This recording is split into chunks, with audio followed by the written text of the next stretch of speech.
promedio de 5 alumnos por aula están faltando a clases en los últimos días debido a las enfermedades respiratorias y a las inundaciones. Esto se da en la Escuela República de Cuba, donde ya los directores, las profesoras están reprogramando las fechas de exámenes y entregando tareas para que no se atrasen los estudiantes. Sergio, contanos más, por favor, adelante.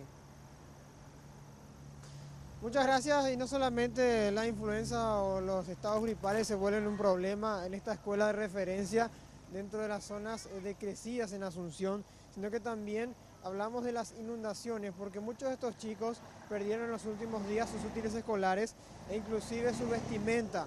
Algunos perdieron sus uniformes y vienen prácticamente desabrigados. Y estamos hablando de que esta Escuela República de Cuba tiene matriculados a 538 alumnos, en un 90% son chicos que viven en estas zonas afectadas por las inundaciones. En cuanto al promedio de ausencias, se prevé más o menos en cada aula aproximadamente 5 alumnos. Y haciendo un recorrido, como vemos en imágenes, en el octavo grado, precisamente solamente en este grado, de 38 alumnos que tiene registrada la profesora hoy, que tenían que asistir, 12 faltaron.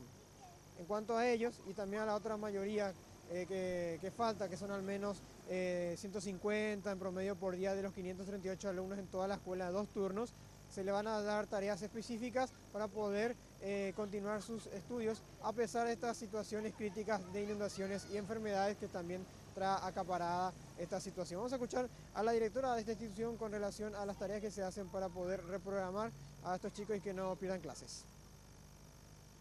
Nosotros enviamos, por ejemplo, tareas, si que vienen los padres, retiran su tarea, ¿verdad?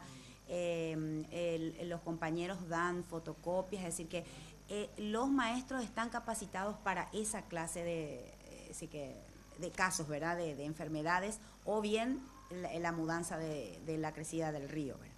El niño tiene una calendarización mucho más abierta que capaz en otras instituciones, ¿verdad? Todo previendo para que el niño no pierda las clases, ¿verdad? Hoy, si no pueden venir a rendir matemática, pueden venir a rendir la próxima semana. Esta situación, por ejemplo, en la Escuela República de Cuba y en muchas que están en zonas ribereñas de Asunción, es cíclica y recomiendan a los padres a no llevar a los chicos hasta la institución educativa a fin de evitar más contagios con otros chicos. Lo positivo de todo esto, que a pesar de la problemática que se da cada año en esta época, es que a final de año también sacan buenos resultados en sus exámenes y se readecuan y pasan de grado. Eso es lo importante que destacaron las autoridades de esta institución por lo menos. Volvemos con ustedes.